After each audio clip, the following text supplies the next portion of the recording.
Sir sir ఒక విషయం ఏంటంటే ప్రస్తుతం ఏదైతే సుధాకర్ శర్మ గారి దగ్గర వెళ్దాం లాస్ట్ కంక్లూడ్గా వాస్తవానికి చూసినట్టయితే ఒక క్రౌడ్ పుల్లింగ్ నేతగా ఎదిగిన రేవంత్ రెడ్డి చాలా కరాఖండిగా చెప్తున్నారు. ఖచ్చితంగా నేను ఎన్నికలకు వెళ్తాను, ఎన్నికలకు వెళ్ళి సాధించి తీరుతానంటుగా వెళ్తున్నారు. అదే దిశలో ఈరోజు మీనాక్షి నటరాజన్ గారు ఆ పదయాత్రను కూడా క్యాన్సిల్ చేయించినట్టుగా తెలుస్తుంది. కాకపోతే రేపు జరగబోయే ఢిల్లీలో కార్యక్రమాలను కూడా చాలా పటిష్టంగా వెళ్తున్నట్టుగా తెలుస్తుంది. ఈ విషయంపై ఏదైనప్పటికీ స్థానిక సంస్థలకు సంబంధించింది కంక్లూడ్గా మీరేమంటారండి? ఎన్నికలు రామ్మోహన్ గారు అయితే కరాఖండిగా చెప్పేస్తున్నారు, రాదని చెప్తున్నారు, ఖచ్చితంగా నిర్వహించే అవకాశమే లేదంటున్నారు. ఈ విషయంపై మీరేమంటారండి సుధాకర్ శర్మ గారు? థ్యాంక్ యూ జమీల్జీ. ఈనాటి చర్చా కార్యక్రమంలో మనం చాలా ఆసక్తిదాయకమైనటువంటి అంశాలను చూసాం. ముఖ్యంగా మా ఆప్తమిత్రులు రామ్మోహన్ గారు చెప్పినటువంటి విషయాలతో నేను ఏకీభవిస్తున్నాను.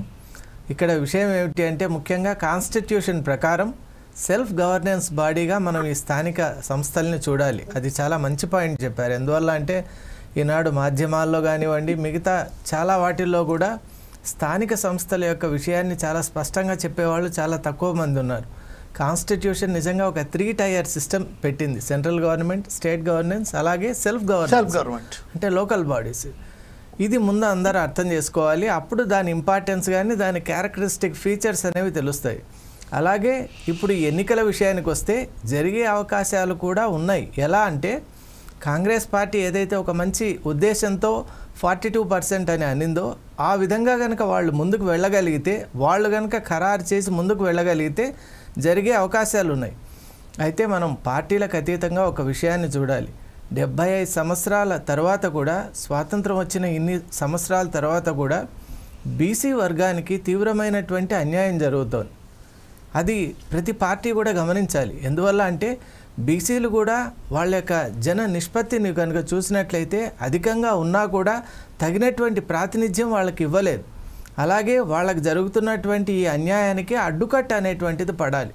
లేకపోతే ఇది ఇలాగే ఈ స్రవంతి కొనసాగే అవకాశం ఉంటుంది. కాబట్టి పార్టీలన్నీ కూడా ఒక కృతనిశ్చయంతో ఈ వర్గానికి మేలు చేసే విధంగా, నిజంగా మేలు జరిగే విధంగా ప్రతి పార్టీ కూడా కృషి చేయాలి.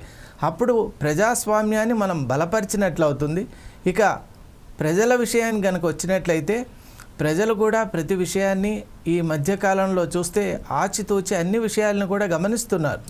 ఇప్పుడు ఉన్నటువంటి సోషల్ మీడియా కానివ్వండి, అలాగే మిగతా అనేక ఈ సోర్సెస్ ద్వారా ప్రతి మూవ్ను కూడా చాలా ఇంతకు ముందులాగా ఏదో సూపర్ఫిషియల్గా చూడటం కాకుండా చాలా క్షుణ్ణంగా సూక్ష్మంగా పరిశీలన చేసే శక్తి పెరిగింది. కాబట్టి ప్రతి పార్టీ కూడా అటువంటి పరిశీలన శక్తి కలిగినటువంటి ప్రజల వద్దకు వెళ్లే ముందు తగిన విధంగా ఉండాలని వాళ్ళకు విజ్ఞప్తి చేస్తూ, ప్రతి పార్టీ ప్రజాహితాన్ని కోరితే మన ప్రజాస్వామ్యం బాగుంటుంది.